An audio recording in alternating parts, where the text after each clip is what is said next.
India's Forgotten Pogrom, revisiting the 1948 Chitpavan Brahmin massacre written by Rakesh Krishnan Simha in the storm that followed Mohandas Gandhi's assassination. Thousands of Chitpavan Brahmins were hunted, killed, and erased from memory across Maharashtra. Branded for the act of one man, their story remains India's forgotten tragedy. This article unpacks the violence, political blame, and hidden toll of a post-independence pogrom few dare to recall. In the aftermath of Mohandas Gandhi's assassination on January 30th, 1948, a sinister shadow fell across the state of Maharashtra. Nathuram Godse, a Chitpavan Brahmin, had pulled the trigger, but what followed was a macabre vengeance inflicted upon thousands of innocent civilians who shared nothing with the assassin but his caste identity. As the news of Gandhi's death rippled across the nation, a chilling sequence unfolded. By nightfall, the streets of Pune, Mumbai, Nagpur, and the rural heartlands of Satura, Kolhapur, and Belgaum seethed with mobs.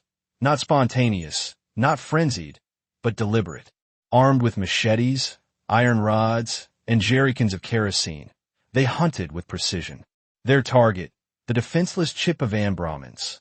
The irony was as dark as the flames that swallowed homes. Gandhi's disciples, sworn to absolute nonviolence, now orchestrating one of post-independence India's earliest and bloodiest community-driven purges. Congress workers, according to many accounts, led the mobs, using Gandhi's death as both a smokescreen and a justification for carnage. In Pune alone, 50 Brahmins were marked and murdered within hours of the assassination. On January 31st, even the notoriously anti-Hindu New York Times documented 15 deaths in Bombay. But this was no isolated incident. This was a calculated week-long pogrom. As many as 300 districts saw coordinated assaults, burnings, lynchings, and rapes. Some historians, like Conrad Elst, offer cautious estimates of several hundred dead. Vikram Sampath, drawing from survivor testimonies, raises the toll to 2,000 to 5,000. Arti Agarwal, who leads the research on Hindu genocide, estimates the death toll at about 8,000. Yet no figure can be confirmed. The truth is buried beneath scorched records, government silence, and ideological apathy. What remains is a massacre cloaked in denial and long overdue for reckoning. Historical context: the Chitpavan Brahmins, who were historically influential as the Peshwas, prime ministers of the Maratha Empire, held significant administrative, cultural, and economic power in Maharashtra during the 18th and 19th centuries. They led the pan-Indian fight against Islamic imperialism, with the Maratha Empire liberating around 70% of the Indian subcontinent from centuries of Islamic rule. During British colonial rule, the community produced legendary freedom fighters, including Veer Savarkar, Mahadev Rand, Gopal Krishna Gokhale, Lokmanya Tilak, and the Chapakar brothers, Damodar, Balkrishna, and Vasudev. In its formative years, thus functioned less as an organ of resistance than as a political mechanism shaped by the strategic imperatives of empire. The landscape, British strategy of control in the aftermath of the 1857 uprising, the British colonial state pursued a distinctly dual strategy to consolidate its shaken authority. On the one hand, it invested heavily in comprising approximately 4 to 5% of Maharashtra's population. Their prominence in the state's socio-economic life made them a target for groups. A succession of draconian. Gandhi's assassination provided a pretext for these groups, supported by the then-ruling party, the Indian National Congress, to unleash violence against them, framing it as retribution for Godse's actions. The violence began almost immediately after Gandhi's death, suggesting a level of premeditation. Sources describe mobs armed with kerosene, iron rods, and machetes targeting Brahmin homes, shops, and factories across Maharashtra. The attacks involved killings, rapes, arson, and looting. Properties belonging to well-known individuals, such as Savarkar, were also targeted and destroyed. The fact that the violence fanned rapidly across 300 districts alone indicates a coordinated effort, challenging the label of riots and suggesting a planned pogrom. Author Vikram Sampath quotes advocate P.L. Inamdar in his book, Savarkar, Volume 2. Some of my close relatives living in the southern districts of Maharashtra were being made victims of this manhunt only because they were Maharashtrian Brahmins. They escaped being lynched only by the sheer chance of not being found in their houses at the time of the raids. In Kolhapur, renowned filmmaker Balji Penderkar's studio was burnt down. In another incident, the entire factory of Hindu leader G.H. Joshi was burnt and destroyed. A cloth mill and a hospital, both owned by Brahmins, were set on fire in Sangali. In Panchagni, a school was burnt down because it was headed by a Brahmin. A woman and her grandson from a remote Yadatar village, and an entire family from a remote Kapar village, were burnt alive just because they were Brahmins. Anand Katvakar's family was reduced to penury. My family stands as proof. My grandfather was among the richest merchants in Pune and had 3 cloth stores then, which were gutted in a selective killing and property burning incident. The family was instantly reduced to poverty, and we had to sell off all the properties to reduce the trading credits.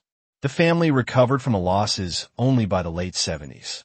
Lynching a patriot, the mob, under the influence of the ruling party, had been fed with so much poison of hate that they went to attack Veer Savarkar's residence.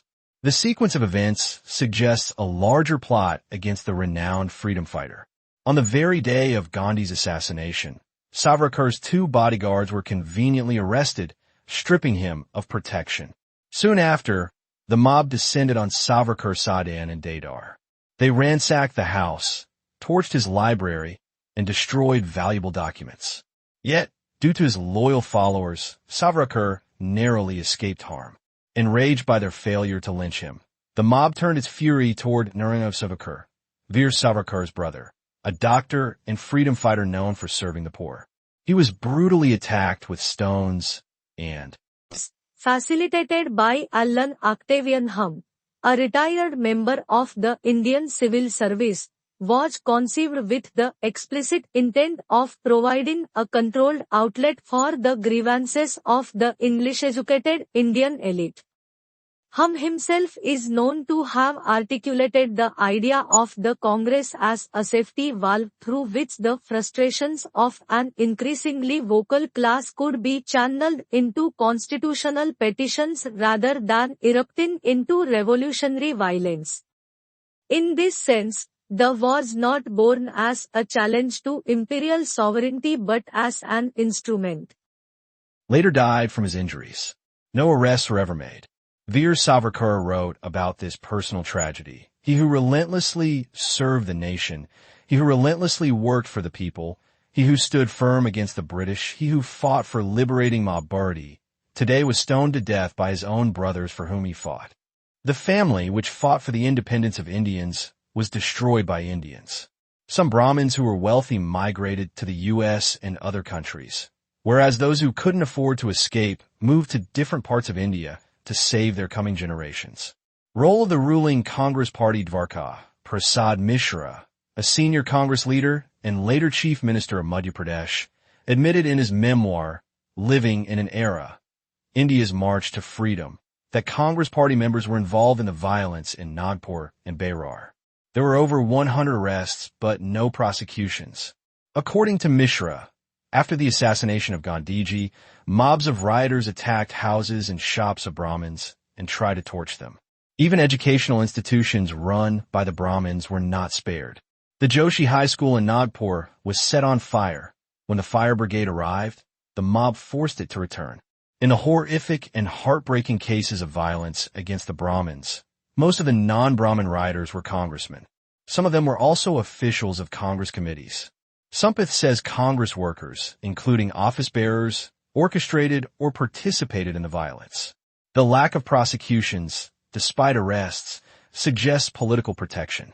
British journalist Maureen Patterson and historian Arti Agarwal note that police records were withheld and the Indian media underreported the violence, possibly to protect the ruling party's image or to avoid escalating tensions. Says Elst, on mass murders, estimates are often overdramatized, but here we must count with a countervailing factor: the government's active suppression of these data, as they would throw a negative light on Gandhiism. Prime Minister Jawaharlal Nehru apparently had full knowledge of the brutal atrocities inflicted upon innocent Brahmins. Without a shred of proof, he blamed the Rashtriya Swayamsevak Sangh, which Godse had quit long back, for Gandhi's killing. On March 14, 1948, in Maharashtra's Wardha district, Nehru stated that he was ready to resign from his office to fight the Sangh by taking to the battlefield. Did Nehru mean he would also start torching the residences of Hindu activists and killing them? Clearly, he and his successive governments had the incentive to wipe out every trace of Brahmin genocide from the records. Estimating the toll, the Chitpavan Brahmin massacre remains one of India's most underreported and poorly documented instances of post-independence communal violence. While estimates of the death toll range from a few dozen to as many as 12,000, arriving at an accurate figure has proven exceptionally challenging. A closer look reveals why the truth remains elusive. Suppression of records and media silence. One of the primary reasons the massacre's toll remains so unclear is the apparent suppression of official records. Even after all these years, the police files remain inaccessible to the public. This lack of transparency has fueled suspicions that the government deliberately buried evidence. Unlike the 1984 anti-Sikh riots, where widespread killings were eventually documented through inquiries, media investigations, and human rights reports, the 1948 violence occurred in a time of limited press freedom and weak institutional oversight. Indian newspapers offered little coverage, and radio broadcasts were tightly controlled by the state. Without the accountability mechanisms we take for granted today, the 1948 attacks passed largely unrecorded in official memory. Absence of comprehensive studies. Unlike the 1984 riots, which have been analyzed by commissions and independent researchers, the Chitpavan massacre lacks a comprehensive scholarly investigation. As noted by Elst, no systematic academic study has ever been conducted. This vacuum has left historians reliant on a patchwork of sources, including survivor accounts, foreign media coverage, and scattered mentions in political memoirs. This absence of rigorous inquiry makes it challenging to cross-verify claims or build a coherent dataset. Sampat's mid-range estimate of 2,000 to 5,000 deaths, based on interviews and anecdotal evidence, remains the most credible so far, but the lack of primary records still constrains it. Geographic spread and duration. Another challenge is the sheer breadth of the violence. The attacks were not limited to one city or district. They spanned over 300 districts across the state of Maharashtra. Rural areas, such as Satara, Kolhapur, and Belgaum, were especially hard hit. Yet, these regions lack consistent communication infrastructure, further complicating documentation efforts.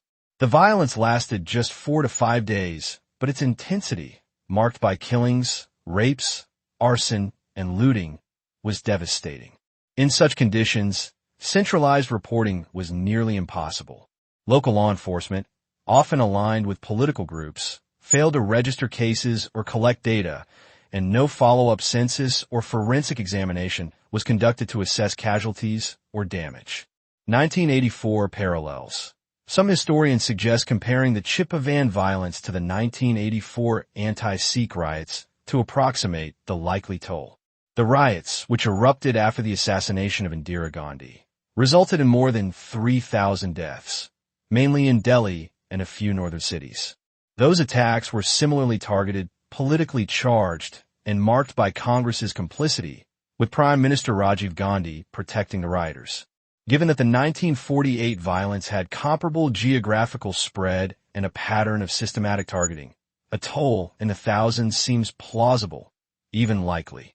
Toward a reasoned estimate, considering all the above factors, geographic spread, intensity, survivor narratives, and suppressed records, a conservative but reasonable estimate places the death toll between 3,000 and 6,000. This range aligns with Sampat's findings and reflects a middle ground between ideologically inflated figures and outright denial. Importantly, this estimate isn't just about numbers. It reflects the targeted nature of the violence, the long-term displacement and economic ruin of victims, and the systemic silence that followed. Way forward. What needs to be done to better understand the true scale of the Chitpavan massacre? Several steps are essential. Declassification of government records. If any police or administrative documents from the 1948 period exist, they must be made public. Access to local archives. District archives in Satara, Kolhapur, and Pune may hold vital data, including land records, furs, or correspondence that can offer valuable clues. Oral histories. As with Holocaust and partition research, gathering testimonies from survivors and their descendants can help reconstruct events. Foreign media reviews. Newspapers such as The Times, UK, The Guardian, The New York Times, Time Magazine, or the Chicago Tribune may have archived reports, given their extensive coverage of Gandhi's assassination. Comparative research. Studying the event alongside better documented massacres, such as the 1984 riots, could help contextualize and refine estimates. Conclusion: the Chitpavan Brahmin massacre of 1948 remains shrouded in silence, not due to a lack of tragedy, but because of the political sensitivities, media apathy, and institutional neglect that followed. As India continues to reckon with its past, shedding light on this dark episode is not just about historical accuracy. It is about justice, memory, and the right to truth. Only then can we ensure such targeted violence never disappears into the shadows again. Importantly, it is worth noting that the non-violence of Gandhi and his Congress followers was reserved for political posturing against colonial authorities. The British, who were illegally and tyrannically occupying India for nearly 200 years, were not to be attacked. Similarly, Muslims were not to be touched. Gandhi's theory of absolute non-violence gaslight Hindus, so they were unable to defend themselves against Muslim mobs across India. But against Brahmins, the Congress Party abandoned non-violence, orchestrating targeted violence against a defenseless Hindu community. Again, in 1984, the followers of Gandhi strategically deployed violence against Sikhs to consolidate power. Clearly, Gandhi's non-violence died with him. India's forgotten pogrom, revisiting the 1948 Chitpavan Brahmin massacre.